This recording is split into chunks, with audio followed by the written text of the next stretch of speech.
o Gonçalves Dias, e fizemos até uma sacolinha com a carinha dele, assim, para lembrar o livro, e também ver as pessoas andando com a sacolinha de um poeta que é tão fundante, acho, da história do Brasil e da literatura brasileira. Por que esses 200 anos ficou meio assim?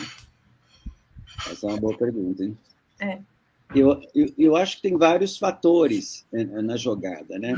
Evidentemente, nós não somos contra a literatura contemporânea, mas eu acho que há uma certa febre de pensar a literatura brasileira muito em função do olhar sobre a contemporaneidade, né? No passado, fica um pouco deslocado, inclusive no próprio campo dos chamados estudos literários, né?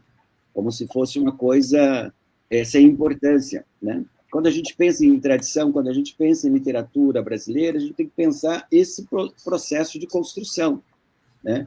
E, de fato, foi muito pouco. O que eu sei, assim, evidentemente, foram comemorações do Maranhão, foram muitas, sobretudo um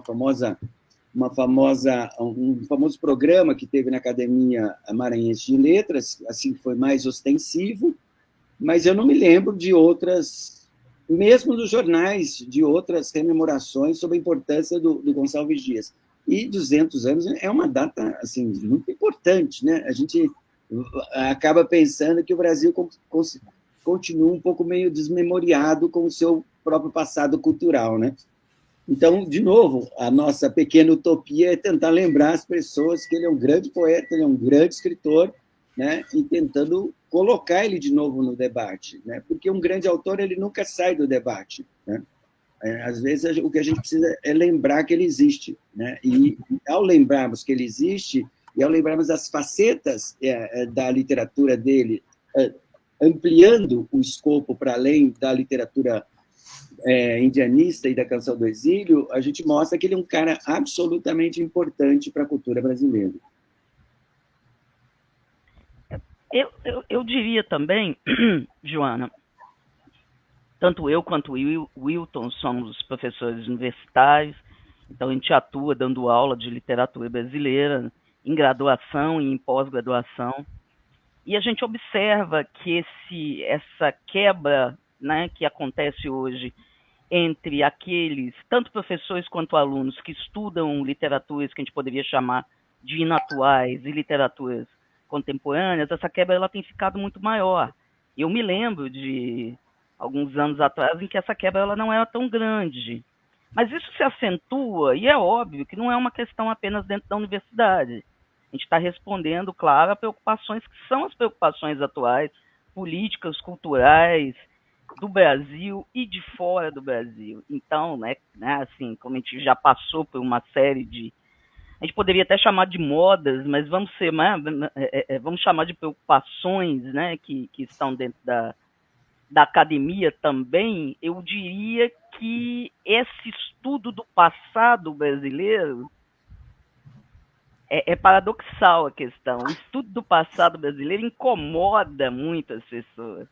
E é óbvio que incomoda, porque o estudo do passado do Brasil vai levantar muita coisa desagradável, né? O passado do Brasil não é dos mais bonitos, né, que poderia dizer. Então, quando nós estamos estudando lá os poetas brasileiros, os autores brasileiros do século XIX, a gente tem que encarar várias situações desagradáveis, posturas que hoje seriam, como dizem, né, os nossos alunos, seriam canceladas, né?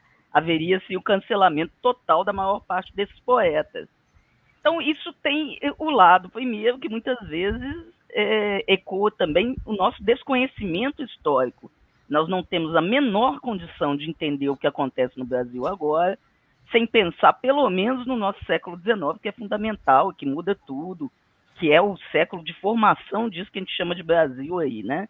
Ou seja, quando eu estou dizendo isso, inclusive um Brasil que nem sempre também é agradável, pelo contrário.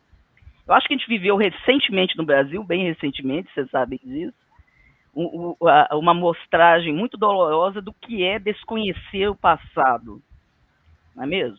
Que é desprezar o passado. No caso do Gonçalves Dias, né? O Wilton sempre lembra isso, né, Wilton? Como deixar de fora mesmo da apreciação da cultura brasileira sem pensar num poeta como esse? Por outro lado, também, se você quiser fazer, né, essa recolocação de fatos e de valores, ele também é um poeta que tem que ressurgir.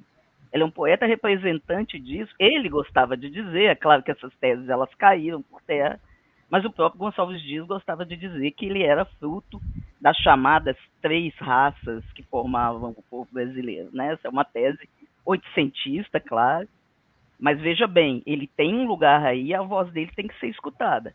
E ele é um poeta que também, né, dizendo para bem ou para mal, ele vai estabelecer o cânone da poesia indianista no Brasil. Então, a gente tem que escutar, a gente tem que ler, né?